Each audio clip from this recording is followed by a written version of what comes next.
What is going on, guys, and welcome back to the Sixers Digest YouTube channel. My name is Barnard, as always, and today I have some more trade intel that I want to break down regarding the 76ers and what they could look to do at the trade deadline, and this time regarding the Toronto Raptors situation. Now, amid all these Zach LaVine rumors, and that's been the guy that has gotten the most attention to this point, the Toronto Raptors have continued to be the team that I have my eye on, that they have what I believe could be the missing piece to elevate the Sixers to their championship potential, and I want to get into why exactly that could be the case. Now, I want to kick things off by breaking down these reports by Michael Scotto of Hoops Hype. Dropped a nice notebook kind of labeling out all the trade intel for each team in the NBA, and the Sixers are in a nice position to strike while the iron is hot and get a deal done at the deadline due to the assets they collected in the James Harden trade. Now, to dive into specifically what he wrote, I'm going to begin with this piece here, in which he says several teams could make a trade for Siakam, including the Hawks, Kings, 76ers, Pacers, etc. The two-time All-NBA and All-Star player will be looking for a max contract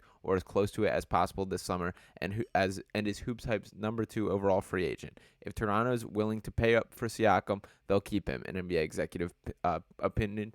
I think the same goes for Anunoby too.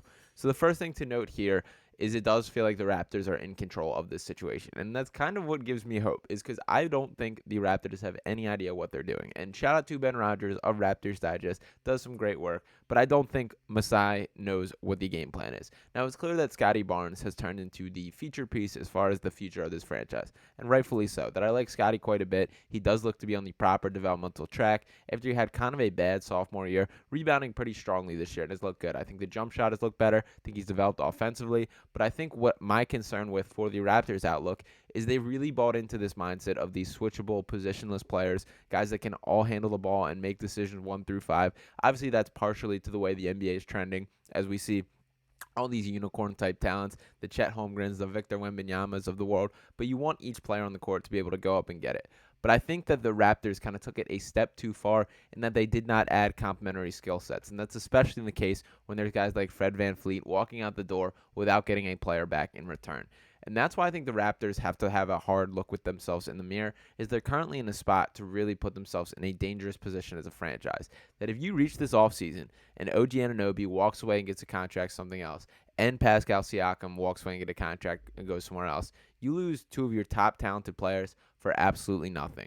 And as a franchise, you really want to focus on either re-signing your players if you want to keep them or getting something in exchange for them rather than let them walk for free. That it is better for the future of the franchise to trade a guy and get picks or players back rather than letting him leave for free, because at least you're getting something back in that return. Now, to touch on another part in which Michael Scotto wrote here before I kind of dive into the differences between Pascal, he writes, after losing Kawhi Leonard in free agency to the Clippers, Kyle Lowry to the Heat in a sign and trade for Precious Achiuwa and Goran Dragic, and Fred VanVleet to the Rockets in free agency, Toronto is concerned about potential teams who could give Anunoby a shorter-term max contract due to this weak free agent market, league sources told Hoops Hype. As outlined in the Hoops Hype podcast, the Philadelphia 76ers are one of the potential teams who could give Anunoby a max contract this summer. Philadelphia could also try to trade for Anunoby and re-sign him with bird rights while keeping Tobias Harris. Anunoby, who's expected to decline his $19.93 million player option and become one of the top unrestricted free agents this summer, remains one of the top two-way wing players and has reportedly wanted a larger role dating back to the last trade deadline. Now, this is the guy that I have my eye on from the Sixers' perspective. And as this article touches on, is the same exact reason that they've let Kawhi Leonard walk away for free. They let Fred VanVleet walk away for free. That is not a successful way to run a franchise. So the Raptors have to have a hard look at themselves in the mirror and figure out what do they want going forward and what is possible based on the mindset of these guys. That OG Anunoby and Pascal Siakam are the main decision makers here. That if they don't want to come back to Toronto, they don't have to. That's the beauty of free agency. This is not a situation in which they have to hold the franchise hostage and force a trade. They can simply walk out the door this summer if they want to. Now, to touch on kind of the differences between these two players, I did want to pull up this side-by-side here. So as you can see, Pascal Siakam and OG Anunoby, a lot of stats, while they're similar in kind of an archetype and player, kind of different statistically in the way that they play for sure. And as you can see, across the board, Pascal Siakam with some overall better numbers when it comes to the scoring, the every statistical category except for the shooting percentage. You can see OG Anunoby slightly better there. Not a great shooting year for Pascal Siakam, nor is he known as a shooter in general. The effective field goal percentage by OG Anunoby a little better as well. That's very much boosted by the three-point percentage as a whole. Similar size, OG Anunoby 3 years younger, both set to be free agents. OG does have that player option as a option for him, but all signs are pointing toward him declining it, which will be the right option. Now, I'm not up here to argue that OG Anunoby is a better basketball player than Pascal Siakam. I think if you want an eye for eye, if you want to compare them, Pascal Siakam is better. I'm not disputing that. But what my argument is that I don't think the way to build a championship roster is just acquiring the most talent. It's about getting the pieces that fit in the right way. That the era of super teams is fading in the NBA. Look at the Denver Nuggets that won last year. They clearly have their superstars, Nikola Jokic, who's a 2-time MVP, Jamal Murray, who's, I believe, underrated as far as the talks of best NBA players, two guys that play off each other incredibly well, and then surrounding them, they brought the best possible pieces. They added a guy like Aaron Gordon, who does the little things, who's incredibly important to what that team does defensively, who's an awesome outlet as a lob threat on offense, Michael Porter Jr., who's an awesome floor spacer, a guy that can score when the team needs, still capable on the defensive end, and a guy that just spaces the floor in the way that that team is needed to optimize that offense. Kentavious Caldwell-Pope, a perfect player to surround them. That's more the focus that I believe is for building a championship. That when we see teams like the Brooklyn Nets who just want to throw out Kyrie, Kevin Durant, James Harden, and think talent's going to win them out, there's flaws in that. And the reason for that being is that these guys don't necessarily complement each other. We're seeing this in Los Angeles with the Clippers right now. There's only one basketball.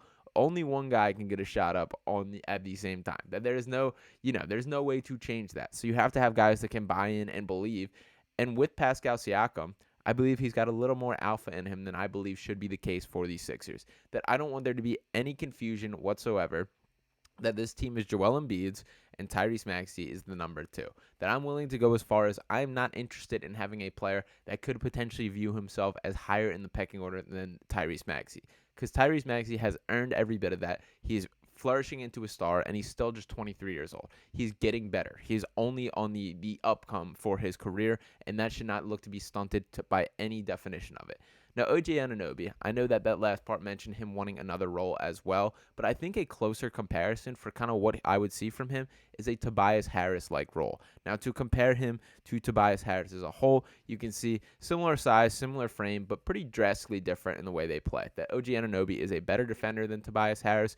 All statistically shade in the favor of Tobias, but what appeals to me most is that defensive side of the ball. That he's a guy who led the NBA in steals last year. He's capable, more switchable, more comfortable as a shooter, and more willing as a shooter. That all too often we see Tobias Harris pump faking out of threes or heading towards the mid-range. That's not OG Anunoby. And it's not that he's this sharpshooter, a guy that's willing to throw up a ton of volume for threes, but I am more comfortable as far as a catch-and-shoot role player. That's OG Anunoby. That's more so him than Tobias Harris. And especially Tobias Harris seeing decreased volume and decreased efficiency in his three-point numbers from last year, which as much as people want to throw stones at James Harden for all that he did, I do believe that's correlated there. That Harden did set Tobias up with a ton of nice catch-and-shoot looks.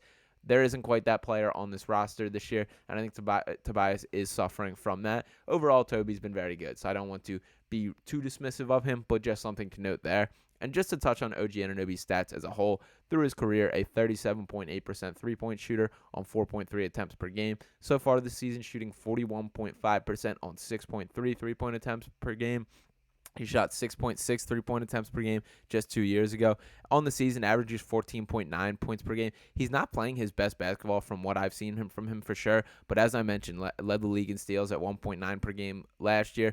Can help out on rebounding a little bit through his career, a 4.3 rebound per game guy. A very good defender, a guy that does a little bit of everything, which is very appealing to me. And as we design the Sixers roster, the thing that continues to lure me back into the appeal of OG Anunoby is, yes, we have some increased scoring. That I think Kelly Oubre we have not seen back on the floor since his injury. He's a guy that was playing a high-level role prior to getting hurt. The biggest concern for me with the Sixers team is still when push comes to shove, when we get to playoff time, who's the guy that is guarding the Jason Tatums of the world, the Jaylen Browns of the world, the Giannis Antetokounmpos of the world? because let's not forget that this is the same Jason Tatum that dropped 50 points in the Wells Fargo Center in Game 7 to end the series. That matters. That is a big deal, and we know that happens to be the case. I believe it was Game 6 there, my fault there. But the point being that the Sixers still have not addressed who is the guy that is going to be the defensive stopper there. And I know Nicholas Batum is capable. I know Robert Covington is capable. I know they have options for who can do it. But an OG Anunoby changes the entire picture there.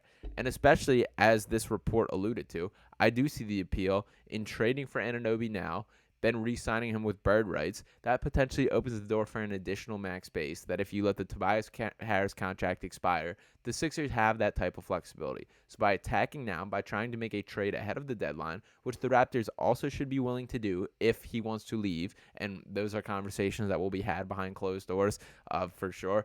But if that is the case, the Raptors should be motivated to get something done as well. Now, the Raptors are pretty impossible to trade with. Masai does not have the cleanest reputation as far as being, I guess, down to earth when it comes to the asking price of players. But this is something that I could see making sense for both sides. The Raptors in a little bit of no man's land, that they're still in a developmental track, seeing what they have in Scotty Barnes and all the other pieces around that. Make a trade, send OG out, give Scotty Barnes the keys to this franchise, and give the Sixers the opportunity at a championship. That I do believe he's the right tertiary scorer to complement both Joel Embiid and Tyrese Maxey. I think he's a defense-first guy. And to me, I think as much as OG wants to say like he wants a bigger role, there's a part of me that believes he's cleaner fit for a little bit reduced, that he's asked for to do a little too much in Toronto, and I see more of an archetype of a guy like an Andrew Wiggins who really found his stride when going to the Warriors and being able to play off those stars, or even an Aaron Gordon who was not quite good enough when asked to be the primary guy down in Orlando. He goes to Denver and is perfect in a perfect role for his skill set. That's what I believe OG Anunoby to Philadelphia could result in, that he finds himself as a player, finds his identity, and really helps his team win games and compete for a championship.